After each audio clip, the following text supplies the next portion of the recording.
Hello everyone, welcome to my channel. आज हम इस वीडियो में लेंथेनाइट्स एलिमेंट्स का मैग्नेटिक प्रॉपर्टीज डिटेल में डिस्कस करेंगे, जो एक और इंपॉर्टेंट कैरेक्टरिस्टिक प्रॉपर्टी है लेंथेनाइट्स एलिमेंट्स का। मैग्नेटिक प्रॉपर्टीज क्या होता है? कोई भी एलिमेंट या सब्सटेंस मैग्नेटिक फील्ड से अट्रैक्ट होगा या फिर उससे रिपेल होगा, मतलब उस मैग्नेटिक फील्ड से दूर जाएगा, उस प्रॉपर्टीज को मैग्नेटिक प्रॉपर्टीज कहा जाता है। मैग्नेटिक प्रॉपर्टीज का बेसिक कॉन्सेप्ट इस पर्टिकुलर वीडियो में डिटेल में डिस्कस करेंगे। मैग्नेटिक मूवमेंट का कॉन्सेप्ट समझेंगे, इसके दो टाइप को डिस्कस करेंगे। प्रॉपर नोट्स आपको प्रोवाइड करूंगा एंड जो बेसिक कॉन्सेप्ट है उसको समझाने का प्रयास करूंगा, जो आपके बीएससी सेमेस्टर एग्जाम्स के लिए बहुत हेल्पफुल होगा। स्टार्ट करते हैं इसके बेसिक थ्योरी पॉइंट से। All the lanthanides ions are paramagnetic as they contain unpaired electrons in their 4f subcells. The ions La3 plus, Lu3 plus, Ce4 plus and ytterbium 2 plus, which have 4f0 and f14 electronic configurations, are diamagnetic because they are without unpaired electron. ठीक है, तो एक बात तो clear है कि जो magnetic properties होता है ये भी अनपेयर्ड इलेक्ट्रॉन के ऊपर बेस रहता है। एंड लेंथेनाइट्स एलिमेंट्स के बारे में हमको पता है कि इसका जो लास्ट इलेक्ट्रॉन होता है वो एफ सबसेल में जाकर भरता है, इसलिए इसको एफ ब्लॉक एलिमेंट्स के अंतर्गत रखा गया है।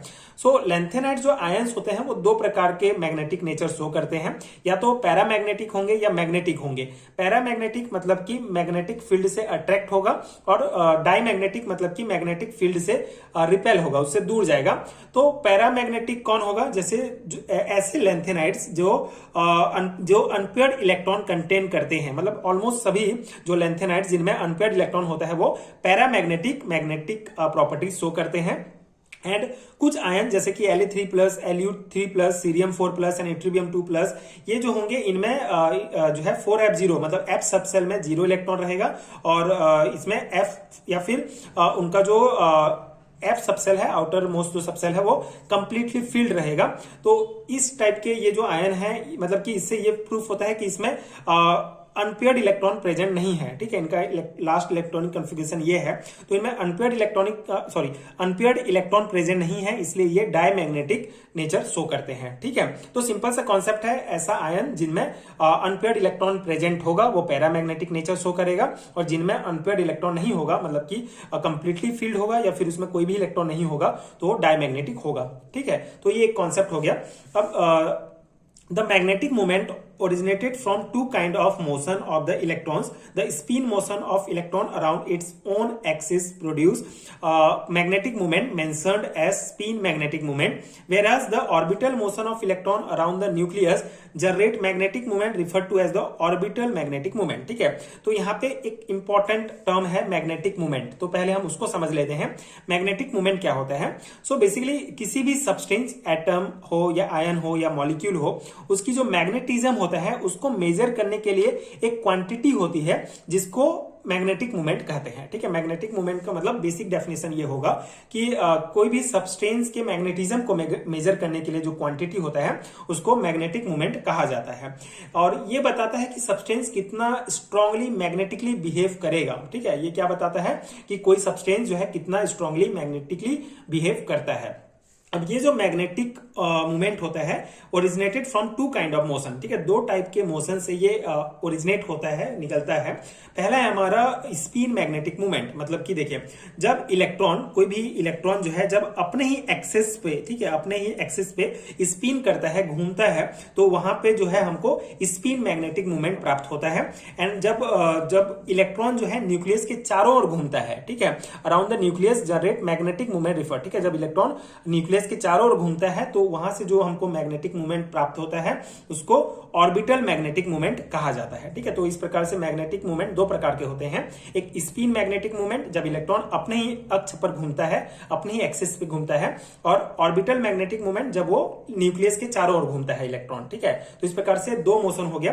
And the observe magnetic movement of a substance is present on account of the contribution of both the spin movement and the orbital movement, ठीक है। और जो सब्सटेंस का हमको जो ऑब्जर्व मैग्नेटिक मूवमेंट जो प्राप्त होता है वो बेसिकली स्पिन मूवमेंट और ऑर्बिटल मूवमेंट दोनों के कंट्रीब्यूशन से प्राप्त होता है, ठीक है। मतलब कि लेंथेनाइट्स एलिमेंट्स में अगर हम मैग्नेटिक मूवमेंट ऑब्जर्व करते हैं, पता मतलब निकालते हैं, तो वो जो है हमको स्पिन मैग्नेटिक मूवमेंट और ऑर्बिटल मैग्नेटिक मूवमेंट दोनों के कंट्रीब्यूशन से प्राप्त होता है। आगे जब हम टेबल में देखेंगे मैग्नेटिक मूवमेंट, तो ये पॉइंट आप ध्यान रखेंगे कि स्पिन मूवमेंट और ऑर्बिटल मूवमेंट दोनों के कंट्रीब्यूशन से हमको इसमें प्राप्त हुआ है। जैसे डी ब्लॉक एलिमेंट्स में ना सिर्फ स्पिन मूवमेंट से ही हमको प्राप्त होता है, लेकिन यहाँ पे हम एफ ब्लॉक एलिमेंट्स पढ़ रहे हैं, तो यहाँ पे आपको ध्यान रखना है कि स्पिन मूवमेंट और ऑर्बिटल मूवमेंट दोनों के कंट्रीब्यूशन से प्राप्त होगा।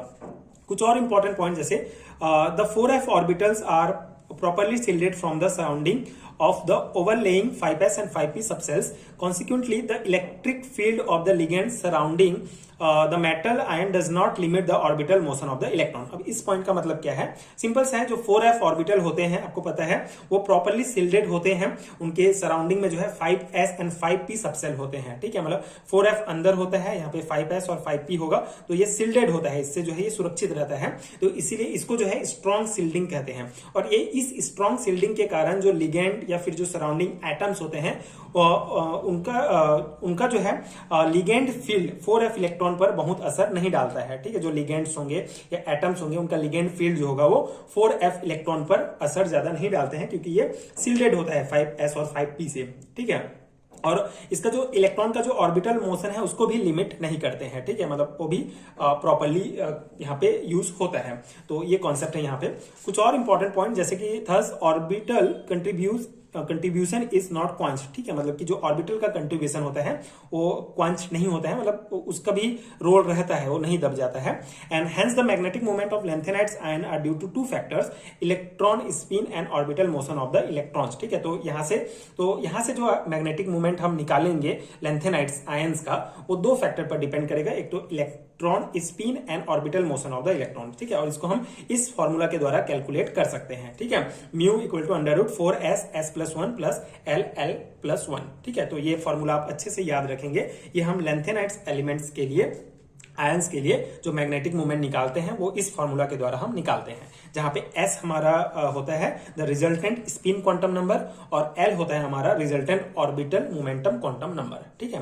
ये हो गया हमारा पूरा कॉन्सेप्ट। अब यहाँ पे इस टेबल को आप ध्यान से याद कर लीजिएगा, अच्छे से देखिएगा, क्योंकि ऑब्जेक्टिव टाइप क्वेश्चंस यहाँ से भी बन सकते हैं। ये ट्राई पॉजिटिव लेंथेनाइट्स आयंस का मैग्नेटिक मूवमेंट दिया गया है BM जो एक यूनिट होता है बोहर मैग्नेटन, जिससे हम मैग्नेटिक मूवमेंट को शो करते हैं, तो ये पूरा जो मान है वो BM में है।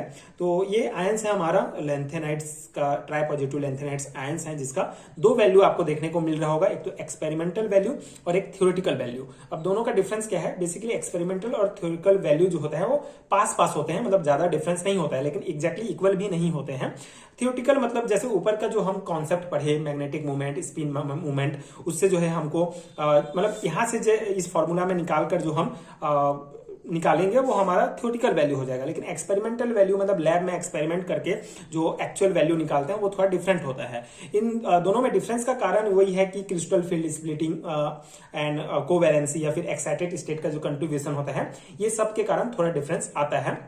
तो दोनों वैल्यू आप ध्यान रखेंगे, ठीक है। कोई भी पूछा जा सकता है, तो ये टेबल आप ध्यान रख लीजिएगा। लेंथेनम का जो है आउटर मोस्ट इलेक्ट्रॉन 0 ही होता है, इसलिए मतलब F में कोई इलेक्ट्रॉन नहीं होता है, इसलिए 0 होगा दोनों वैल्यू। सीरियम का 2.3 से 2.5 एक्सपेरिमेंटल वैल्यू एंड थ्योरेटिकल 2.54 होगा। मतलब ज्यादा डिफरेंस नहीं है, बस कुछ थोड़ा बहुत आगे पीछे रहता है। बाकी आप पूरा टेबल अच्छे से याद कर लीजिएगा, देख लीजिएगा, आप स्क्रीनशॉट भी ले सकते हैं इसका। तो ये था हमारा पूरा कॉन्सेप्ट लेंथेनाइट्स आयन का मैग्नेटिक प्रॉपर्टीज, जो अगेन एक बहुत इंपॉर्टेंट कैरेक्टरिस्टिक प्रॉपर्टीज है। और एफ ब्लॉक एलिमेंट्स में हम लेंथेनाइट्स का पूरा कॉन्सेप्ट पढ़ रहे हैं, आपके BSc 3rd सेमेस्टर के सिलेबस में दिया गया है, उस सिलेबस के अकॉर्डिंग हम यहाँ पे डिस्कस कर रहे हैं। नीचे आपको प्लेलिस्ट का लिंक भी मिल जाएगा, वहां से आप और वीडियोस देख सकते हैं, और जो इंपॉर्टेंट कैरेक्टरिस्टिक प्रॉपर्टीज जो पहले के वीडियोस में मैंने डिस्कस किया है उसको आप देख सकते हैं। एंड इसका एक और हमारा इंपॉर्टेंट कैरेक्टरिस्टिक प्रॉपर्टीज बच जाता है, जो है कॉम्प्लेक्स फॉर्मेशन बाय लेंथेनाइट्स, जिसको अगले वीडियो में हम डिटेल में समझ लेंगे। आई होप कि यहाँ पे आपको ये मैग्नेटिक प्रॉपर्टीज अच्छे से समझ में आ गया होगा।